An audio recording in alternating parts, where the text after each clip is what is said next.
لازم ہے کہ میرے پیارے مصطفیٰ کریم علیہ السلام کے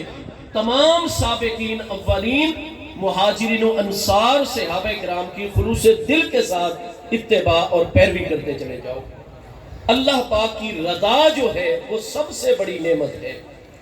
قرآن مجید فرقان حمید نے یہی ہمیں تعلیم عطا فرمائی ہے۔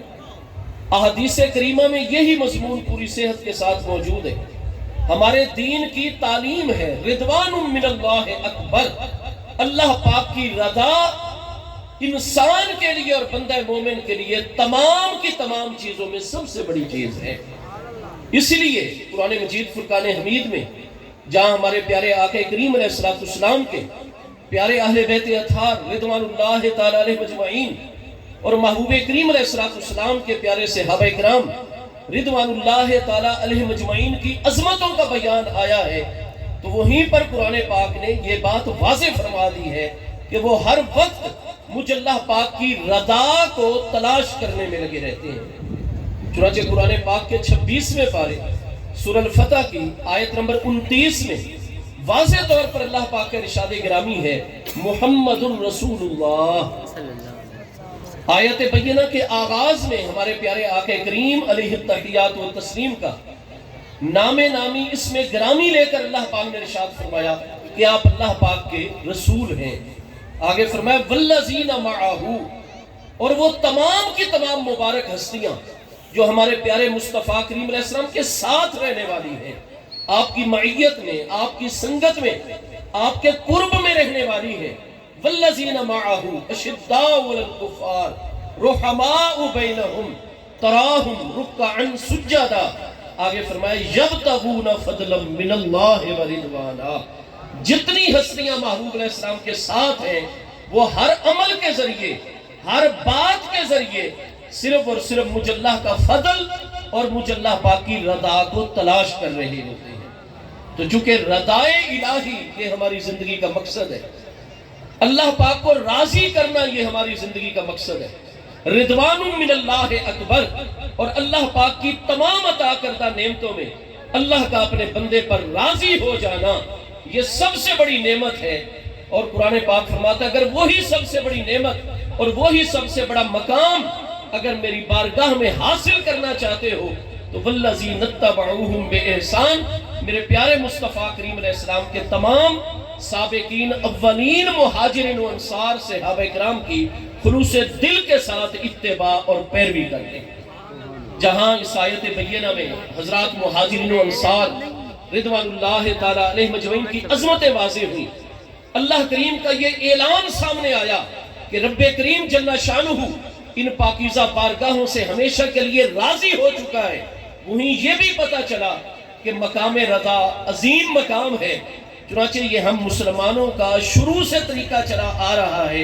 کہ ہم جن ہستیوں کے متعلق یہ سمجھتے ہیں کہ یہ ہستیاں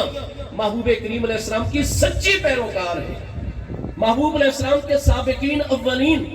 مہاجرین و انصار کی سچی پیروکار ہیں، تو قرآن پاک والذین اتبعوہم بإحسان رضی اللہ عنہم ورضوا عنہ، قرآن پاک کا چونکہ سورہ توبہ میں اعلان ہے کہ جو ان بارگاہوں کا سچا پیروکار ہوگا اس کا مقام رضی اللہ عنہم ورضوا عنہ میں ہوگا۔ اس لیے ہم مسلمان جن ہستیوں کو یہ سمجھتے ہیں کہ یہ آقا کریم علیہ السلام کی سچی متبع اور پیروکار ہستیاں ہیں، حضرات صحابہ کرام کی سچی پیروکار ہستیاں ہیں، تو پھر ان کا مبارک نام آئے تو پھر ہم اہل ایمان کا شروع سے طریقہ آ رہا ہے، ہم اپنی کتابوں میں بھی، تحریروں میں بھی، اپنے بیانات اور گفتگو میں بھی ان کے لیے رضی اللہ تعالی عنہ کا لفظ لکھ دیتے ہیں، لفظ بیان کر دیتے ہیں۔ اس کو علماء کی اصطلاح کے اندر، علماء کی زبان میں، علماء کی ٹرم اور ٹرمنالوجی میں کلمات تردی کہا جاتا ہے۔ جیسے رحمت اللہ تعالی علیہ کے الفاظ کو کلمات ترحم کہا جاتا ہے، علیہ السلام کے کلمات کو کلمات تسلیم کہا جاتا ہے، اسی طرح علماء کی اصطلاح اور زبان ہے کہ ان کو کلمات تردی کہتے ہیں۔ تو جس ہستی کے متعلق ہم یہ خیال کرتے ہیں کہ یہ محبوب علیہ السلام کے سچے پیروکار، مہاجرین و انصار کے سچے پیروکار ہیں، ان کے لیے ہم یہ کلمات، کیونکہ اللہ کی رضا سب سے بڑے مقامات میں، تو ہم کہتے ہیں رضی اللہ عنہ اس ہستی کو بھی اللہ پاک راضی ہو جائے، اس ہستی سے اللہ پاک راضی ہو جائے، اور اس ہستی کو اللہ تعالیٰ عملی طور پر مقام رضا کے اوپر فائز فرما دے۔ چنانچہ اگر ہم قدیم کی کتابوں میں، چونکہ حضور کریم کے مبارک قدموں میں ہماری کوشش ہوتی ہے کہ ہم مختصر کلام کریں، حوالے اس چیز کے اوپر بہت زیادہ ہیں کہ ہمارے علماء کا شروع سے طریقہ آ رہا ہے کہ کامل ہستیوں کے لیے چاہے وہ پیارے صحابہ کرام نہ بھی ہو، کیونکہ قرآن نے تو 11ویں پارے سورہ توبہ آیت نمبر 100 میں وَالَّذِينَ اتَّبَعُوهُمْ بِإِحْسَانٍ فرمایا ہے کہ اور وہ لوگ بھی جو قیامت تک ان صحابہ کرام مہاجرین و انصار کی صدق دل سے اور اخلاص سے پیروی کریں گے، ان پیروکاروں سے بھی رضی اللہ عنہم ورضوا عنہ، اللہ راضی ہو جائے گا، ان کو مقام رضا پر فائز فرما دے گا۔ تو قرآن نے تو قیامت تک آنے والے اہل ایمان مرد و خواتین جو مہاجرین و انصار کے سچے پیروکار ہوں، ان کے لیے رضی اللہ عنہم کا مقام ذکر کیا ہوا ہے۔ کتابیں تو جتنے میرے فاضلین رات دن مطالعہ کرتے رہتے ہیں، وہ تو جس صدی کی عربی فارسی کتابیں پڑھیں گے ان میں رضی اللہ عنہم کے لفظ بزرگان دین کے لیے کثرت کے ساتھ ملیں گے۔ کیونکہ ہم نے وقت کا لحاظ رکھنا ہوتا ہے، لہٰذا میں صرف ایک کتاب، ورنہ 20 کتابوں کے اندر یہ چیز موجود ہے۔ یہ علامہ امام یوسف بن اسماعیل نبہانی رحمت اللہ تعالیٰ علیہ، جو فلسطین میں 1350 سنہ ہجری میں وصال فرما رہے ہیں، اور اب 1445 سنہ ہجری ہے، 95 سال آپ کے وصال کو ہو چکے ہیں۔ آپ فلسطین کے خلافت عثمانیہ میں آپ وزیر انصاف تھے۔ امام یوسف بن اسماعیل نبہانی علیہ رحمت، آپ مقصد الاول، آپ امام المحدثین امام احمد بن محمد قسطلانی شافعی جو 923 سنہ ہجری میں وصال فرما رہے ہیں، جنہوں نے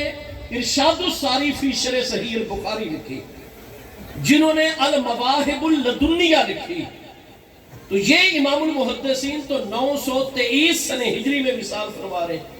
اور پیارے صحابہ کرام رضوان اللہ تعالیٰ علیہ مجمعین کا دور مقدس 120 سنہ ہجری میں مکمل ہو گیا تھا۔ تو دور صحابہ کرام کے بھی 800 سال بعد آنے والی محدث ہستی کے لیے امام یوسف بن اسماعیل نبہانی یہ لکھ رہے ہیں، فَمِن جَوَاهِرِهِ رضی اللہ تعالیٰ عنہ قولہ فی المقصد الاول اعلم یا ذا العقل السلیم المتصف باوصاف الکمال والتتمیم، یعنی یہاں امام قسطلانی کا ذکر فرمایا تو ان کے ساتھ لکھ دیا رضی اللہ عنہ، کہ امام احمد قسطلانی سے اللہ راضی ہو، وہ اپنی کتاب مواہب اللدنیہ کے المقصد الاول میں یہ بات ارشاد فرما رہے ہیں۔ اسی طریقے سے ذکر فرمایا امام یوسف بن اسماعیل نبہانی علیہ رحمت نے